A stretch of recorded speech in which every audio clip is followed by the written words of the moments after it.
ನಾವು ಇವತ್ತು ದಾವಣಗೆರೆ ಬೆಣ್ಣೆ ದೋಸೆ ತಿನ್ನಕ್ಕೆ ಬಂದಿದ್ದೀವಿ. ನಾವು ಆಕ್ಚುಲಿ 2 ಎಪಿಸೋಡ್ ಪ್ರೆಸೆಂಟ್ ಮಾಡ್ತಾ ಇದ್ವಿ. ದಾವಣಗೆರೆ ಬೆಣ್ಣೆ ದೋಸೆಗೆ ಸಂಬಂಧಪಟ್ಟಿರೋದು.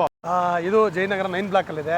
ಎಕ್ಸಾಕ್ಟ್ ರಾಜ್ಕುಮಾರ್ ಸ್ಟ್ಯಾಚು ಇದೆ, ಅದ್ರ ಆಪೋಸಿಟ್ ಇರೋದು ಇದು. ಹೌದು, ಈ ಏರಿಯಾನಲ್ಲಿ ಸಿಕ್ಕಾಪಟ್ಟೆ ಹೆಸರು ಪಟ್ಕೊಂಡಿದೆ ಅಂತಾನೆ ಹೇಳ್ಬೋದು ಈ ದಾವಣಗೆರೆ ಬೆಣ್ಣೆ ದೋಸೆ ಪಾಯಿಂಟ್. ಸೊ ಅದ್ಭುತವಾದ ಒಂದು ದೋಸೆಗಳು ಸಿಗುತ್ತೆ, ಅದು ಸೌದೆ ಒಲೆನಲ್ಲಿ ಮಾಡ್ತಾರೆ. ಬೆಣ್ಣೆ ಅಂತೂ ಒಂದು 2 ರಿಂದ 3 ರೌಂಡ್ ಹೊಡಿತಾರೆ ದೋಸೆಗಳಿಗೆ. ಸೊ ಅದ್ಭುತವಾದ ಒಂದು ಸೂಪರ್ ಬ್ಯಾಟರ್ನಿಂದ ತಯಾರಾಗುವಂಥ ಒಂದು ದೋಸೆಗಳಿದು. ಇಲ್ಲಿ ಒಂದು ಸಣ್ಣ ಝಲಕ್ ಬರ್ತಾ ಇದೆ, ನೋಡಿ ಹೇಗಿದೆ ಅಂತ ನಮಗೆ ಕಮೆಂಟ್ ಬಾಕ್ಸ್ ಅಲ್ಲಿ ತಿಳಿಸಿ. ಇಲ್ಲಿ ನೀವೇನಾದ್ರೂ ಒಂದು ವಿಸಿಟ್ ಮಾಡಿದ್ರೆ ಒಂದು ಹಾರ್ಟ್ ಸಿಂಬಲ್ ಹಾಕಿ ಕಮೆಂಟ್ ಮಾಡಿ, ಇಲ್ಲಾಂದ್ರೆ ಆದಷ್ಟು ಬೇಗ ಜಯನಗರ 9th ಬ್ಲಾಕ್ ನಲ್ಲಿರುವಂತಹ ಈ ಜಾಗಕ್ಕೆ ವಿಸಿಟ್ ಮಾಡಿ ಯಾವ ದೋಸೆ ಟೇಸ್ಟ್ ಮಾಡಿದಿ ಅಂತ ನಮಗೆ ಖಂಡಿತ ತಿಳಿಸೋದು ಮಾತ್ರ ಮರಿಬೇಡಿ. ನಾವು ವಿಸಿಟ್ ಮಾಡಿ ಒಂದು ಎಪಿಸೋಡ್ ಮಾಡಿ ನಮ್ಮ ಯೂಟ್ಯೂಬ್ ಚಾನಲ್ ಮತ್ತೆ ಫೇಸ್ಬುಕ್ ಪೇಜ್ ಅಲ್ಲಿ ಹಾಕಿದೀವಿ. ಕಂಪ್ಲೀಟ್ ವಿಡಿಯೋ ನೋಡಿ ಅಂತ ರಿಕ್ವೆಸ್ಟ್ ಮಾಡ್ಕೊಂತೀವಿ. ನಾವು ಆರ್ಡರ್ ಮಾಡಿದಂತ ಮಸಾಲೆ ದೋಸೆ, ಓಪನ್ ದೋಸೆ, ಪಡ್ಡುಗಳು ತುಂಬಾನೇ ಚೆನ್ನಾಗಿತ್ತು. ನೀವೇನಾದ್ರೂ ವಿಸಿಟ್ ಮಾಡಬೇಕು ಅಂತ ಪ್ಲಾನ್ ಮಾಡ್ತಾ ಇದ್ರೆ ಆದಷ್ಟು ಬೇಗ ವಿಸಿಟ್ ಮಾಡಿ. ಈ ರೀಲ್ ನಿಮ್ಗೆ ಇಷ್ಟ ಆಗಿದೆ ಜಾಸ್ತಿ ಜನಕ್ಕೆ ಶೇರ್ ಮಾಡಿ, ಲೈಕ್ ಮಾಡಿ. ನಮ್ಮ ಪೇಜ್ ನ ನೀವು ಫಾಲೋ ಮಾಡ್ತಾ ಇದ್ರೆ ದಯವಿಟ್ಟು ಫಾಲೋ ಮಾಡಿ.